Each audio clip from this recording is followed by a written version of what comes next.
হিঙ্গলগঞ্জের BDO অফিসের সামনে বিক্ষোভ দেখায় প্রতিবন্ধীরা। ভাতার দাবিতে 1000 থেকে 6000 করতে হবে। হিঙ্গলগঞ্জ ব্লকের হিঙ্গলগঞ্জ বিডিও অফিসের সামনে বিক্ষোভ দেখায় প্রতিবন্ধীরা। বিক্ষোভ দেখায় তাদের দাবি মাসিক ভাতায় 1000 টাকা করে দিতেও রাজ্য সরকার সেই ভাতা 6000 টাকা করতে হবে। তাই তার কারণেই তারা আজ বিক্ষোভ দেখালেন ও হিঙ্গলগঞ্জের বিডিও দেবদাস গাঙ্গুলির কাছে ডেপুটেশন দিলেন। 650 জন প্রতিবন্ধী এই ডেপুটেশনে অংশগ্রহণ করেন। আজ এ বিষয়ে হিঙ্গলগঞ্জের বিডিও দেবদাস গাঙ্গুলি তিনি বলেন, ওনারা যেটা বলছেন সেটা নিশ্চয়ই আমি সরকারের কাছে পৌঁছে দেব।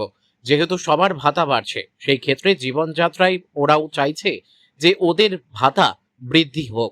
ওদের যে দাবি দেওয়া রয়েছে সেটা নিশ্চয়ই আমি পৌঁছে দেব সরকারের কাছে, এমনটাই বললেন তিনি। হিঙ্গলগঞ্জ থেকে প্রদীপ সরকারের রিপোর্ট, বিগ নিউজ বাংলা। একটাই দাবি, সেটা হচ্ছে মানবিক ভাতা 1000 টাকা থেকে আমাদের 6000 টাকা করতে হবে। সেই হচ্ছে আমাদের একটাই দাবি, আমাদের আর কোনো দাবি নেই। এছাড়া আমরা তো আমাদের 12 মাস কোনো না কোনো দাবি নিয়ে আমরা পথে থাকি, আজও আছি পথে। আমাদের হ্যাঁ, এটা হিঙ্গলগঞ্জ বিডিও অফিসে আসলাম আমরা ডেপুটেশন দিতে। আমি বাসার থেকে এসেছি।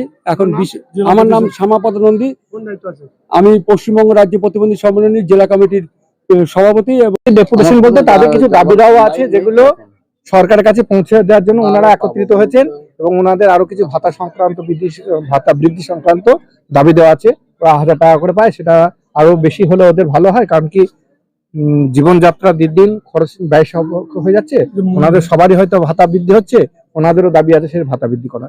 আরো অনেক সুযোগ সুবিধা আধার কার্ড সংক্রান্ত বললেন, ওনাদের অন্তর্দয় যোজনাতে অন্তর্ভুক্ত করার কথা বললেন, তারপর বাংলার বাড়ি কথা বললেন, 100 দিনের কাজে বিশেষ ভাবে যাতে ওদেরকে অন্তর্ভুক্ত করা যায় সে কথা বললেন।